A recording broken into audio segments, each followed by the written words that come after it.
All right. Um, so today talking about A/B testing, just kind of a recap of what we covered this week. So on Monday, we talked about how do we actually compare two different distributions. We did that in the context of the Alameda County jury panels, and we wanted to see whether the distribution of the ethnicities in the jury panel was actually similar to the distribution of people who were eligible for the jury. And so in that case, we conclude that they were not. We used the total variation distance to calculate the difference between the different distributions there. And then on Wednesday, we started talking a little bit about how do we make decisions when your test statistic isn't so obviously far away from the histogram of all of your simulated values. Um, and so we talked a little bit about how there can be situations where if you have your histogram of simulated values, the value of your test statistic, which you actually observe, might be somewhere on the histogram itself. Maybe it's like towards the edge of the histogram, but it's like somewhere on there. And so how do you make decisions in that case? That's what we started going over, and we'll wrap that up today. And then we'll go finally into A/B testing.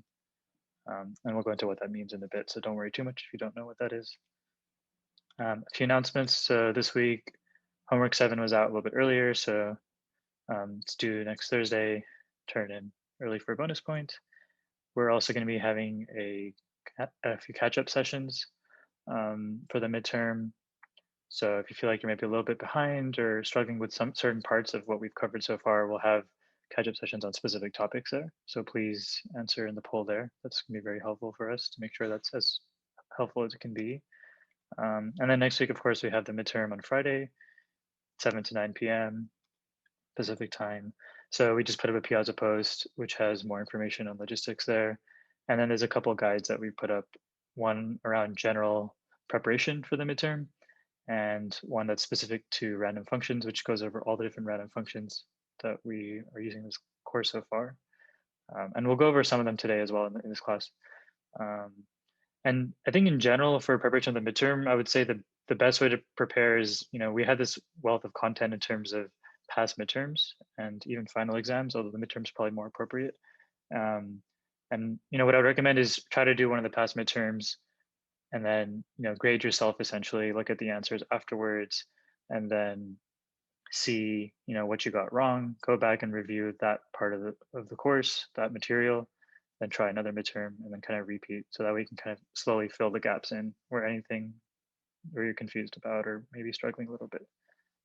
So I think that's general kind of best practice there. All right, so let's review a little bit about what we did in last lecture. So the idea was, you know, prior to last lecture, we had seen kind of 3 examples so far of hypothesis testing. So first, we talked about the Alabama jury. That was a case where it was claimed that the jury panel had fewer Black people than what you would expect based on the population having 26% Black people. So what we did was we simulated a bunch of jury panels and we made a histogram of the simulations. And so we saw that most of the simulated jury panels had between 15 to around 40 Black people on the jury panel. But we actually observed 8. So in that case, it was really clear cut that what we observed is really different from what was simulated under the assumption of kind of the city or the Supreme Court, essentially. And so in that case, those assumptions, that model, that null hypothesis, um, was not consistent with the data that we actually observed. Then we also had the Alameda jury panel, similar type of situation, except there were multiple ethnicities there, so more than 2. And in that case, our test statistic was looking at the difference in the distribution between what we actually see in a jury panel and what is the distribution of the population of people who are eligible. And so what we then did is we said, okay, let's take the people who are eligible and let's simulate a bunch of jury panels from them. And then let's compare the distance or the difference from each simulated jury panel to the eligible population. So we had like 2,000 differences that we calculated, and that's what we drew a histogram of. And so that's the total variation distance. Once we had the total variation distance of all these different jury panels, simulated jury panels to the eligible one, then we said, okay, let's take the one that we actually observed, because there's typically only one that we actually see, and see how that compares to the simulated ones. And then on the histogram, we saw once again that the observed total variation distance was super far out compared to the rest of the distribution. And then finally, in Mendel's p-plants, Mendel claimed that 75% of the plants of this particular species would be purple.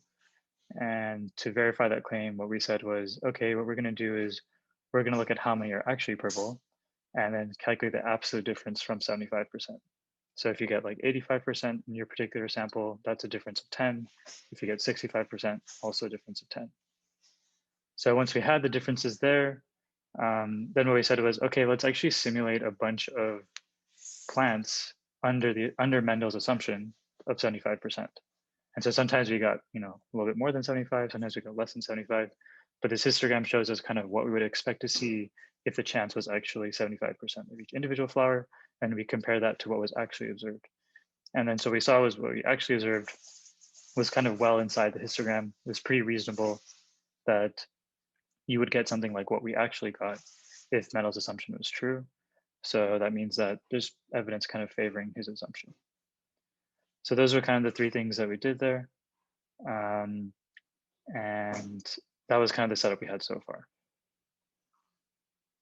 Now, in most of these cases, the decision was pretty clear cut, but sometimes you might have a case where what you observe is actually like still under the histogram, but maybe like towards the edge here on the right or something like that. So let's see what we would do in those situations. So in general, what you're doing in hypothesis testing is trying to assess whether your data is inconsistent with the null, which is kind of the assumption that's being made about how the world works. And so if it's inconsistent with the null, we say that means the test statistic is in the tail of the empirical distribution under the null. So the empirical distribution is that distribution of all the simulated values that we saw. And so it's inconsistent if what we actually observe, the test statistic, is really far out on that distribution. And so what does in the tail mean? What does far out actually mean? There's a couple conventions around this. So one convention is that the area in the tail is less than 5%. So basically the area beyond what we observe, if that's less than 5% of the entire histogram, then we could say that what we observed is statistically significant. This is kind of common terminology for that case. And then if the area that's kind of beyond what we observe is even smaller than 1%, so it's like really, really tiny, then we would say it's highly statistically significant. So we could see some examples. If we go back to the histogram on the previous slide, in the first example here, 8, the area beyond 8 is basically 0. There's nothing on the histogram beyond 8 here. So the area in the tail in this case is 0, which is like way smaller than 1%. So you could say this is highly statistically significant. In the Alameda jury, it's the same thing. So the area that's below the histogram beyond this point is 0. There's nothing beyond the histogram beyond this point. So again, this would be kind of a highly statistically significant result. In this case, in the p-plant example, the area that's beyond or to the right of what we observed is actually pretty significant. It's pretty large here. I don't know the exact amount, but it's roughly probably, I don't know, at least like 25, 30% or something like that. So it's quite a bit of the histogram lies beyond this value here. So in this case, the area in the tail is pretty large. So what that means is that what we observed is not that unreasonable. It's actually like kind of expected. So that's the basic idea that you're trying to assess here is, how unreasonable is the reality compared to what's being assumed about how the world works. And how do we define whether something's unreasonable? We just look at what's the probability of actually getting something as crazy as that if we simulate a bunch of times from what's assumed about the world. And so that's how we make that decision here.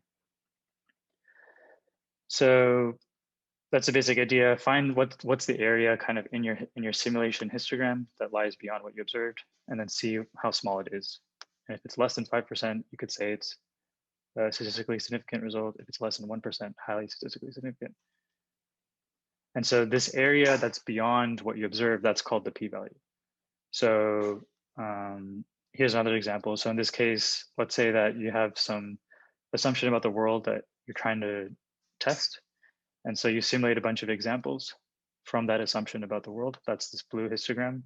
And then you observe one actual example in the real world. That's your red dot. So you basically say, okay, how crazy is this red dot, assuming that this assumption about the world is actually true? So if this assumption is actually true, we would expect to see things like this blue histogram. What we actually saw is this red dot. How crazy is it? Let's just look at what's the area beyond the red dot. So in this case, the area is going to be the area of these gold bars. And so that's going to be our p-value essentially. And so once again, the smaller this p-value, the more unreasonable or the more kind of different the reality is with this assumption. And so the smaller the p-value, the more evidence for the alternative. The larger the p-value, more evidence for the assumption being correct, being true. So I'm going to stop there for a second and see if I can answer any questions here. How do we find the area? We will do that in a second in Python. Well, when you say the area beyond the red dot, is that to the left or to the right? So it depends on the problem typically. So let's go back actually to the slides here. So in this case, we had the Alabama jury, and then the claim was like the jury panel was selected at random. The alternative viewpoint was like, no, it's not. Black people were biased against. So biased against would mean that lower values would be more evidence that it's biased against Black people. So in that case, you wanted values to the left because left means lower. So the more left you are, the more evidence against the null. And so that's why when you see what number we have, we look at what's the area to the left of that. In the case of the Alameda jury, we were just saying that there was some bias. There was no like specific claim made here, but it was basically like there's some bias in the jury selection in Alameda County. And so in that case, what we said was, if there's bias, that means that the distribution of ethnicities in the jury panel is really different from the distribution that's eligible. So different, how did we measure that? We use total variation distance. And so the way total variation distance works is that the larger the number, the more different the two distributions are. If the number is small, that means the two distributions are close together. So in this case, what would be more evidence against the null? It would be a larger difference. And so that's why larger values would be more evidence against the null. So in the case of Alameda jury, you're going to look at area to the right because you want larger values. And then finally, in the case of the P plants, the test statistic that we chose there was, let's look at how many actually are purple and then subtract that from 75, but take the absolute difference. So 85 minus 75, that would give you a difference of 10, but 65 minus 75 would also give you a difference of positive 10. So in that case, you're just trying to see how far away things are from 75, either above or below, it doesn't matter, but just how far away. And so the farther we see something away from 75, more evidence against Mendel's model. The closer things are to 75, that's more evidence for Mendel's model. So in this case, it's very similar to the Alameda jury in that we're just looking at how far away things are from the assumption. And so when you're talking about that, you just need to look to the right because it's just more positive, more far away is going to give you a smaller p-value. And so in this case, we would look at area to the right. So it's a little bit contextual. It depends, basically it depends on what the alternative viewpoint is. So you need to figure out what's your alternative viewpoint, decide on what test statistic is going to have values such that more extreme values will result in evidence against the alternative, and then figure out what extreme means really. Like, is extreme meaning like it's farther away in a positive direction, farther away in a negative direction? Typically, it's going to be one of those two directions. So the context of the problem will basically tell you that.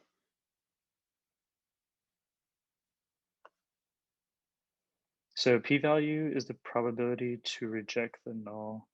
No, p-value isn't the probability to reject the null actually. So we'll go over what p-value actually means. So let's actually go to the definition of p-value.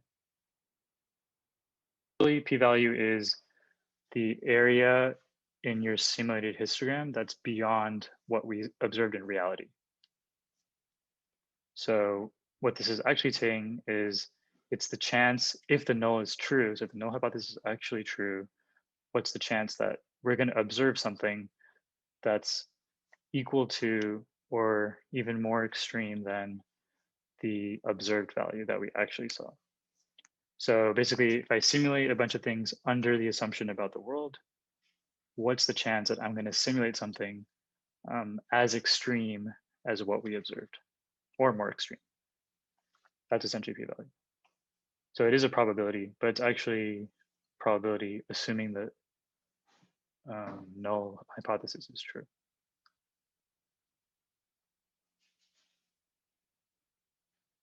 So does statistically significant mean unreasonable?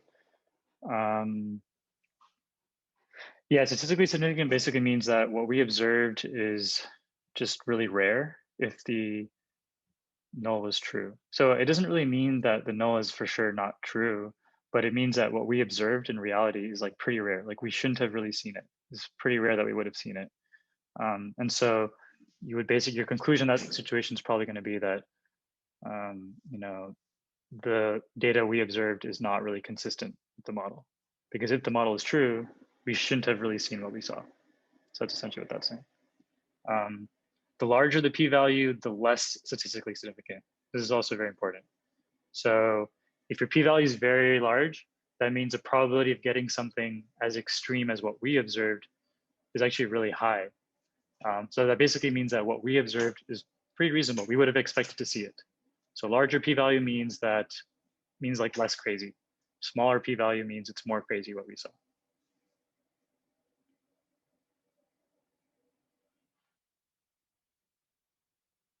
All right, so I'm just trying to go through all the questions here. Oof, that's a lot of questions.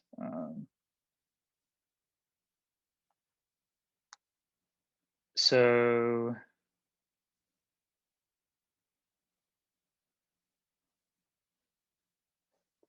larger p-value means null is more likely to be true. Yeah, that's essentially correct. So larger p-value is more evidence that the null is true. And smaller p-value means that what we observed in reality is really, really rare. It's not, the chance of it actually happening if the assumptions are true is pretty low. So let's actually just go back to this graph because I think this graph explains it the best. So essentially what we're saying is, let's assume the null is true. That's pretty much every hypothesis test starts like that. So you say, let's assume the null is true and let's simulate a bunch of examples, assuming that it's true. So that's what this blue histogram is showing you. This blue histogram is showing you what are the different types of values we would expect to see of this statistic if the null is actually true. All right, so now we know what the world should look like if this is true. Then let's actually see what the world actually looks like. That's what the red dot is. So let's compare what the world actually looks like to what it should look like. And if what it actually looks like is kind of not something that really happens a lot in the histogram of what it should look like, that means that there's some mismatch here. That means that what's happening in the world isn't really consistent with what was assumed to be true about this world. Whereas if what we observe in reality is actually, pretty common in our histogram of simulated values, that means that this simulation is doing a good job of predicting what the world's going to look like. So it's a pretty reasonable way to look at the world, essentially. And so how do we actually assess that? We take what we saw in the real world, and then we see how many of the simulated examples lie beyond that point. And when we say beyond, we mean like in the direction of the alternative. So let's say, for example, in this particular case, we are saying that there's a claim that like the average value of something in the population is like 16, and then the alternative viewpoint is like, no, it's less than 16. So if it's less than 16, that means that if we observe something that's much lower than 16, that's more evidence that the alternative viewpoint is correct. And so if we wanted to actually assess that, we would just calculate the area on this histogram that's lower than what we actually observed. So that's what we're doing here, is basically area to the left of the red dot. And if we wanted to actually like calculate that in real life, how would we do that? Well, this histogram is just a bunch of values that we observed in our simulation. So we just check how many values in the simulation are less than the red dot. The percentage of values that are less than the red dot, that's our p-value.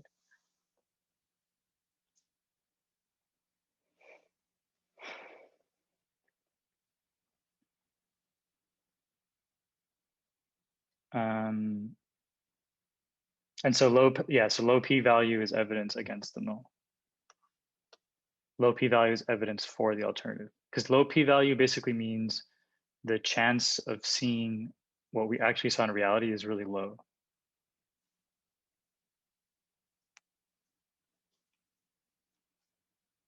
And if the chance of seeing what you saw in reality is really low under the assumptions of the null, that means the assumptions of the null probably aren't correct. Okay, so let's actually calculate a p-value. So I'm just gonna go back to the example we actually had from last lecture. So this is actually the demo from lecture 18. Um, so if you recall in that case, what we were doing was we had this example where there was like a bunch of GSI sections for class, and the average like midterm score was a lot lower in a particular GSI section compared to everybody else's sections. And so,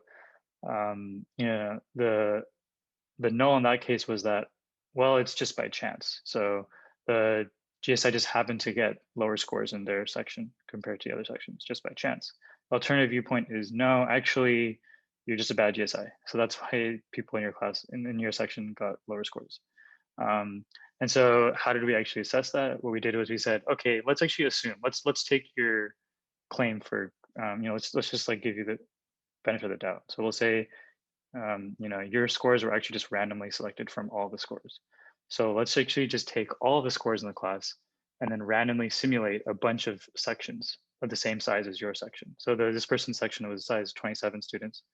And so what we said was, let's take everybody's scores, let's randomly pick 27 people out of that. That's one simulation of what a section could look like. And then let's do that again. And then let's do that again. So we did that 2,000 times.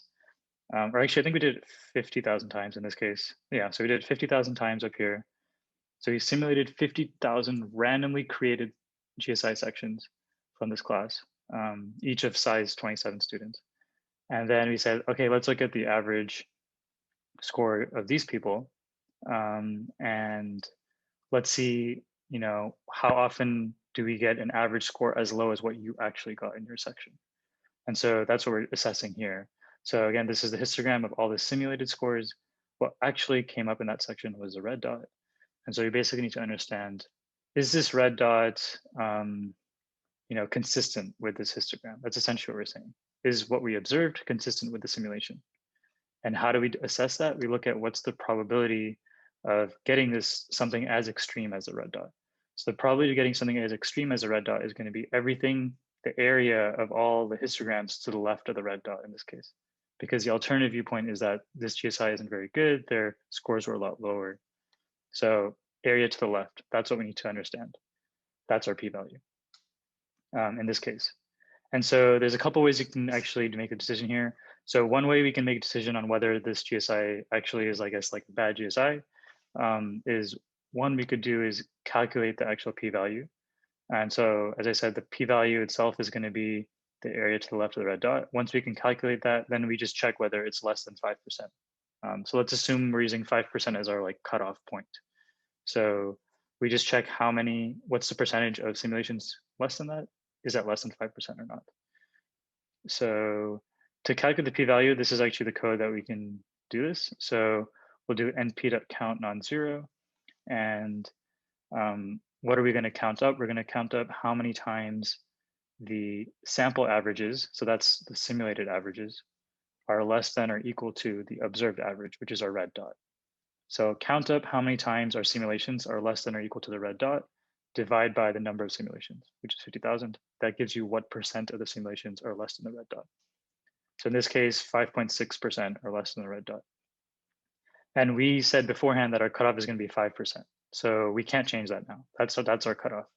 So we said that beforehand, and we actually got 5.6%. So that's actually larger than the cutoff. So what does that mean? That means that the area to the left of the red dot is pretty small, but it's not small enough for our cutoff of 5%. So in that case, what we're going to say is, okay, I guess this is actually kind of reasonable. The red dot is pretty reasonable under this assumption that it could just be a random set of students. And so in that case, we would say that the data is more consistent with the assumption that the student, you just happen to get like lower scores by chance. So that's one way we came to that decision. Another way we can come to that decision, which is equivalent, is instead of calculating the area to the left of the red dot, what we can do is say, we already know we had this 5% cutoff. So let's figure out where the 5% is on this graph. So where does the 5% cutoff lie? Like what test score corresponds to 5%? And then just compare that score to the red dot. So instead of comparing probabilities, we can just compare the values.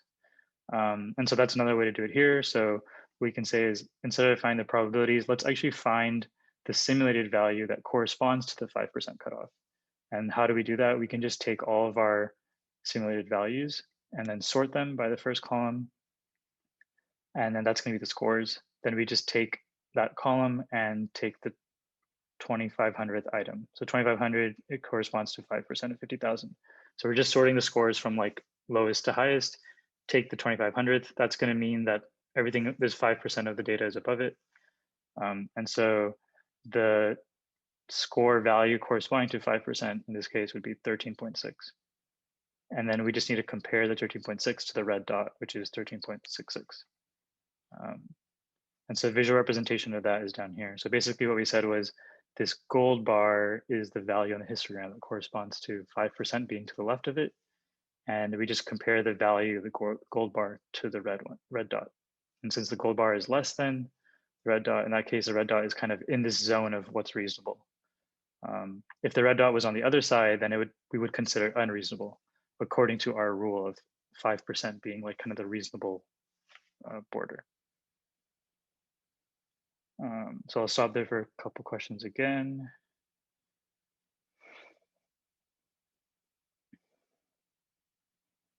So the p-value is larger than the cutoff, then data is consistent with the null. Exactly, that's correct. So larger the p-value, more consistent with the null. So again, intuitively think about it here. So these are all the different simulations you could have had. If this red dot was like closer to the middle here, that means that p-value is really large because the area beyond the red dot would be like a lot. And so that means it's more consistent with the null. It's like more likely that we would see something like that happen. Whereas if the red dot was like way out here, like at 12, then that means it's really rare to see a red dot under this histogram. So that means that your p-value is really tiny, which means that the data is more consistent with the alternative as opposed to the null.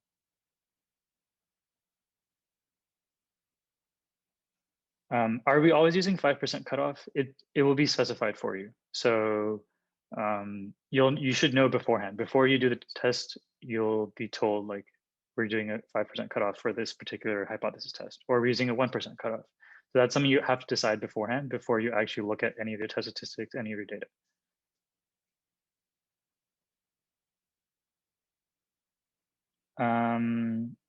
So yeah, someone wanted to review the code here. So first step and the second approach was let's find the value on the histogram that corresponds to 5% of the data being to the left of it.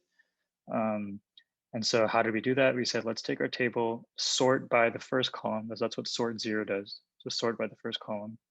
And then just take the information that's in the first column, because that's the values of the different simulations. And then this whole set of code is basically going to give us just that first column sorted, and then we're just going to take the item at 2,500. So that's like 5% of the way down. Someone said technically it should be 24.99. I guess that's true. It should be 24.99, but the differences are going to be pretty small. There's so much data here that it's actually going to be pretty similar. But the idea is you want to find, in all of your values, if you sort them, what's the value corresponding to like 5% of the data being less than it? And in that case, it's 13.6. And then we just compare that to the red dot, which is 13.66. So this is the actual like average score, test score for this GSI section. So this was like the reality. This is what actually happened. And then this value here is saying that in our simulation, 5% of the values in the simulation were less than 13.6. And so that's the gold bar there. So we just compare the gold bar to the red dot. So again, the two approaches are, we can find the value corresponding to 5% and then see how that compares to the red dot, or we can just take the probability, the area in this histogram to the left of the red dot and then compare that to our cutoff. In this case, cutoff is 5%. So typically you're just going to do it this way, but just kind of showing you the other way to do it as well.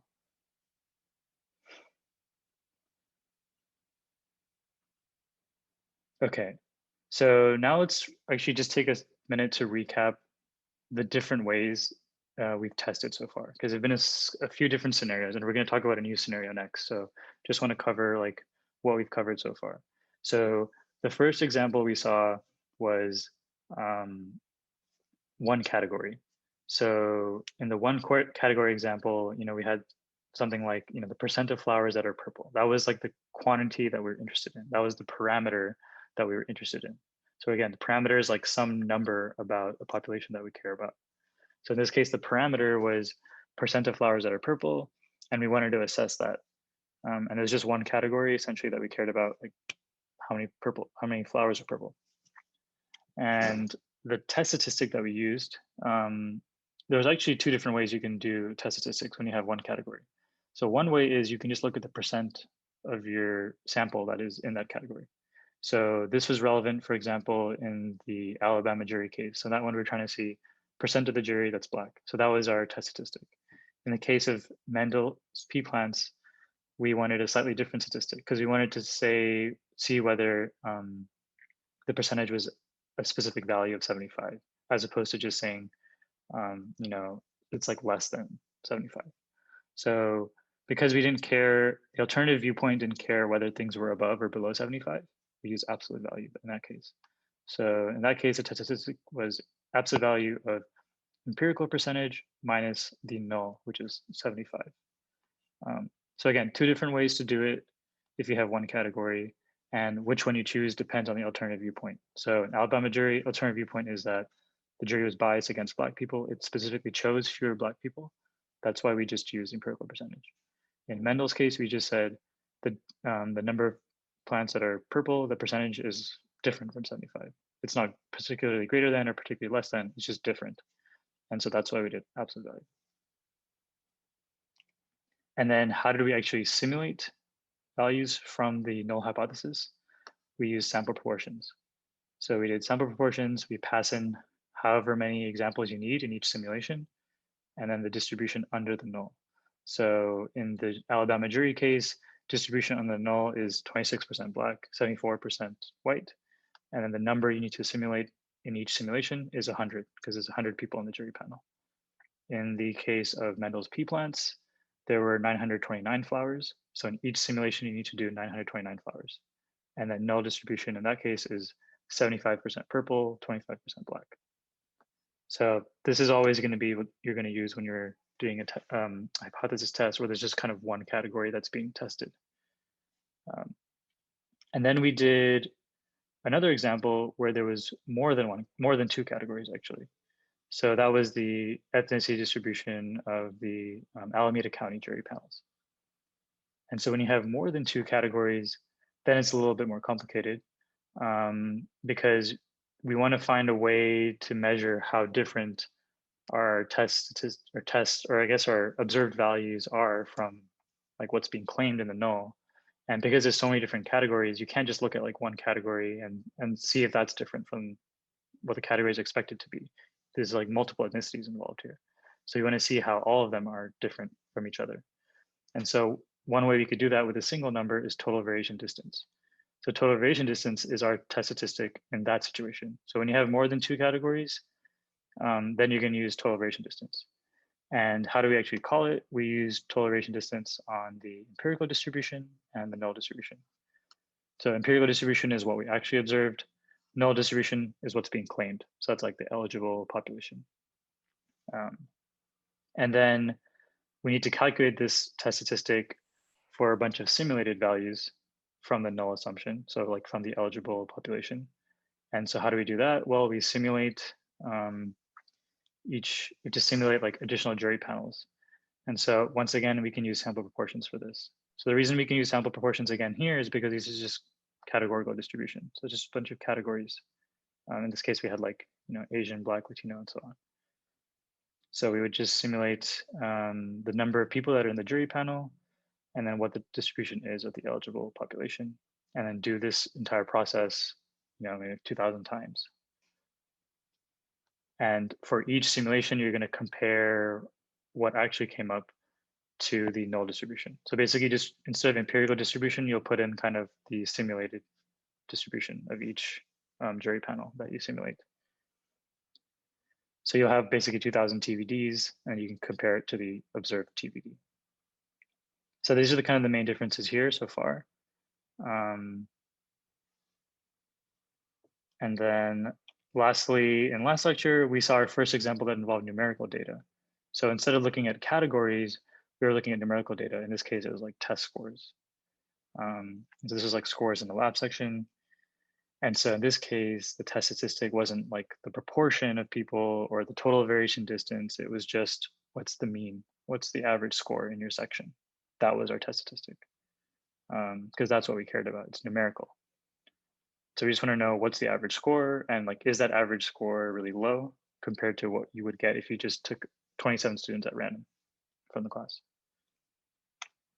And so how do we simulate that? How do we get 27 random people from the class? In this case, we had access to their population data. So the population was actually everybody in the class. And we just sampled 27 people with replacement equals false, because we don't want to get the same student twice. So that's what we do with replacement equals false. And that's how we simulated. And then we basically simulated like a bunch of sections and then calculated the empirical mean for each of those sections. And then we looked at a histogram of all the empirical means and compared that to what we actually observed. So again, it's a common theme in all of these in the sense that you have this test statistic that you're going to calculate for the data that you observe. And then you're going to find a way to simulate data that looks like your data, like the same exact sample size, everything, and then calculate the same exact statistic on those samples, those simulated samples. And then just compare the simulated statistics to the one that you actually observe. And how do we do that? Calculate the p-value.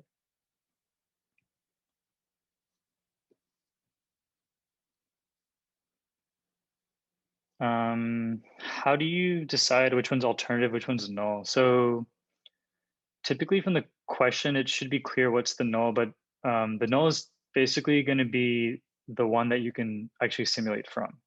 So, if we go to the example of like the Alabama jury, the two viewpoints, let's assume we don't know which one's null and alternative. So one viewpoint is the jury was randomly selected from the population.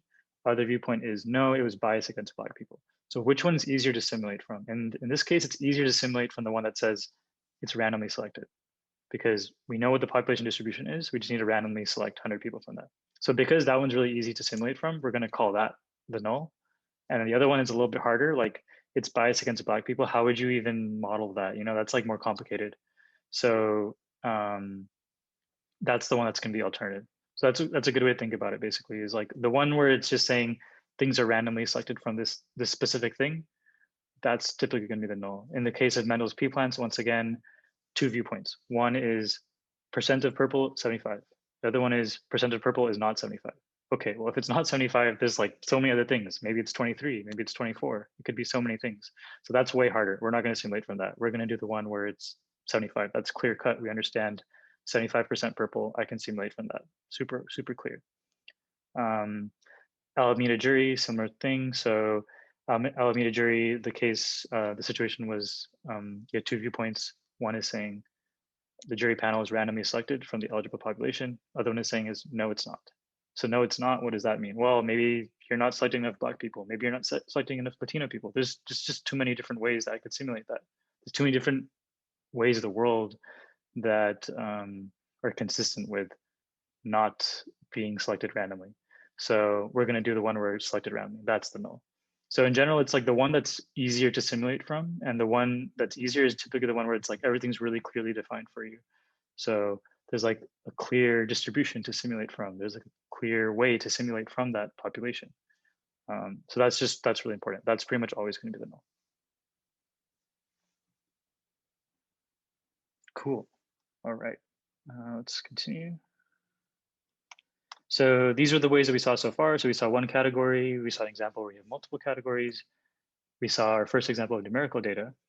And today we're going to see our first example of two groups of numerical data. So this is A/B testing. So A/B testing is talking about two groups of people. And not only is it two groups of people, but it's like some numerical value for each group of people that you're interested in. So let's see some examples of how this is actually going to work. So again, the setup here is we're comparing values of sampled individuals in some group A with values of sampled individuals in group B. So we're not just comparing like what percent is in group A and what percent is in group B. We're actually looking at additional values about each group and comparing that. So it's not a categorical case, it's a numerical case. And then the question is, do the values that we're observing from A and B, are they both coming from the same like underlying distribution, or are the distributions different? So again, we've sampled some people from group A, we've sampled some people from group B, and we've sampled them from like a population. So there is some population of group A and a population of group B. But the question is that population distribution like the same, or are they actually like quite different? And so we'll see an example of this. But the idea is we're going to use A/B testing to figure that out. And so let's actually take a look at our data set for today. So we have this data set of a bunch of babies that were born. And so we're going to store it in a name called births. And so each row here corresponds to a baby. So we have the weight of the baby when they were born, gestational days, the age of the mother, what's the height of the mother, what's the weight of the mother, I think like just before delivery, and then whether the mother smoked or not during pregnancy. So, this first baby, the mom did not smoke. The third baby, the mom did smoke. Fourth baby did smoke. So in this case, we can kind of see we have like different groups of, you could say we have two different groups of mothers here essentially. So we have mothers who smoke, mothers who do not. So those are going to be the kind of the main groups that we're interested in today. And so let's take a look at, and then those are the two groups we're interested in. And then the numerical value that we're interested in for each group is going to be the weight of the baby. So this first column. So basically we want to see the weight of the baby, that's our numerical value. And we want to see how that compares between mothers who smoke and mothers who do not. So let's actually put just those two columns together. So we're going to call this smoking and birth weight. And we'll do births.select maternal smoker and birth weight. So birth weight is the weight of the baby, correct? So not weight of the mother, weight of the baby. And then we'll do smoking and birth weight dot group maternal smoker.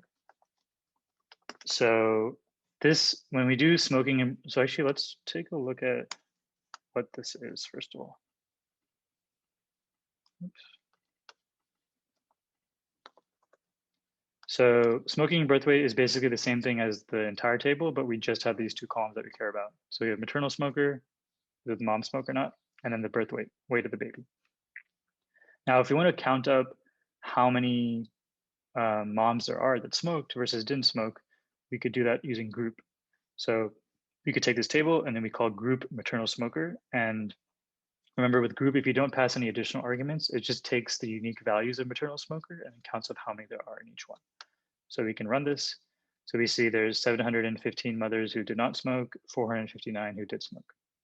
So it's obviously from a long time ago, but you can see the difference here. And finally, let's take a look at, we're going to be comparing the weight of the babies between the two groups. So we want to visualize what the weights look like for each group. So what's one way we could visualize a bunch of these weights of the babies? Yeah, histogram. So let's do that. So we can do smoking and birth weight dot histogram, and then we'll do a histogram of birth weight because that's the numerical value that we want to see. But we also want to see it for each of the categories. So to do that, we'll say group equals maternal smoker. So then it's going to show two histograms. It'll show a histogram of women who smoke, women who do not. So let's do this now.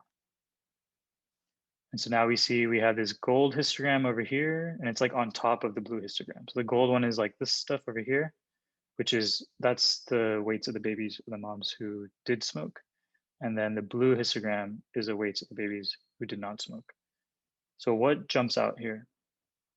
What do you guys notice?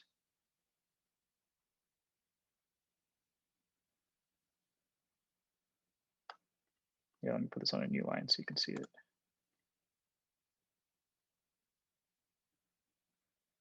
Yeah, so the babies seem to be lighter for the moms who smoked. So that's kind of what we're seeing here. And then you can tell that because this gold histogram looks like it's like a little bit to the left of the blue histogram. So that seems like the values tend to be a little bit lower. So it's looking like birth weight might be lower for the maternal smokers. Cool. So that's our kind of setup for the data set. And so now that we have the two different groups, we have the mothers, who smoke, mothers who do not. What we want to do is we want to compare the birth weights of the babies of the mothers who smoked during pregnancy and then the mothers who didn't. And the question basically is, could the difference be due to chance alone? Right? And so that's kind of going to be that's going to be probably our null hypothesis, that like the difference is just chance. Both of these have the same distribution, just happen, like we did a sample here, right? We didn't see all women who smoke in the world. We just did a small sample of some women who smoke, some women who do not. So maybe by chance, we just happen to get, lighter babies from the women who smoked. It just could be chance. Certainly possible, but we want to assess whether that's actually chance or not.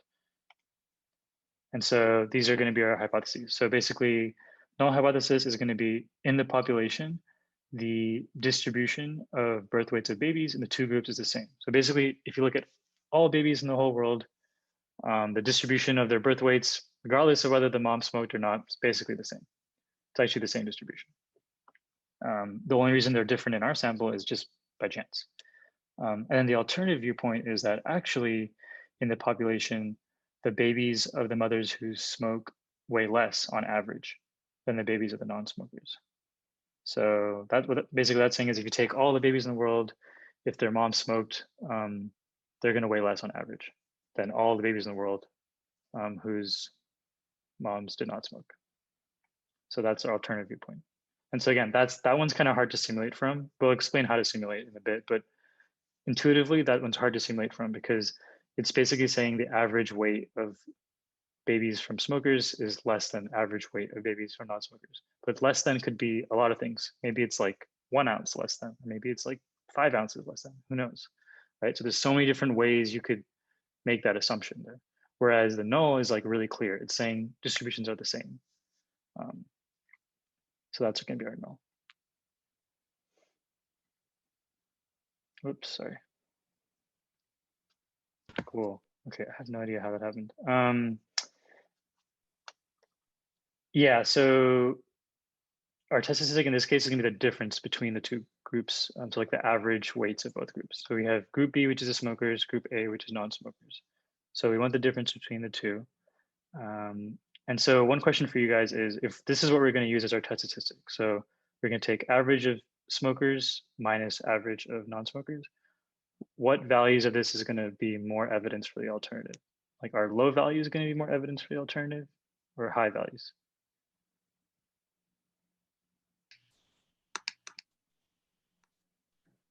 And recall the alternative is that the weights of the smokers is less than the weights of the non-smokers.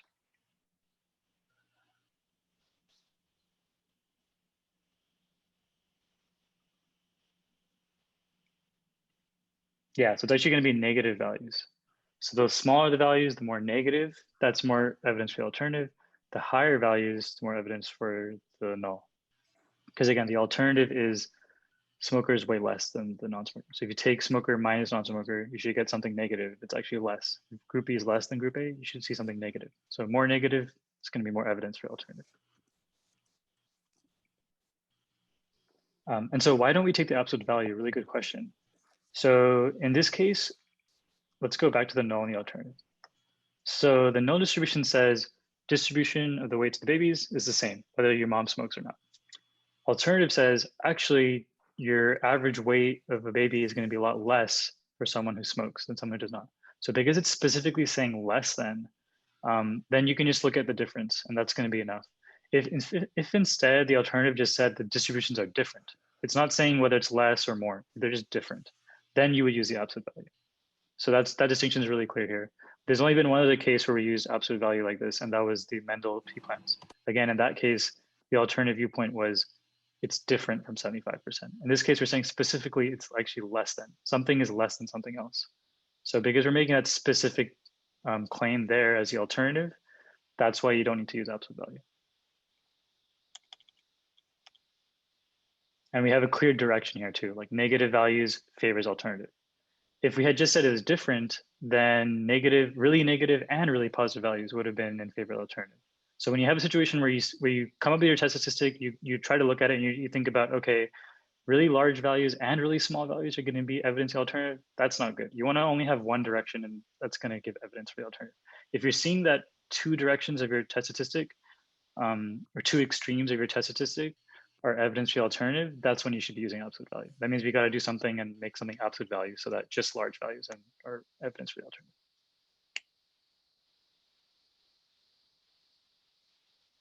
alternative. Could you switch this equation? You definitely could do that. So you could do group A average minus group B, but then in that case, large values would be evidence for the alternative. So it's actually up to you. Both are valid.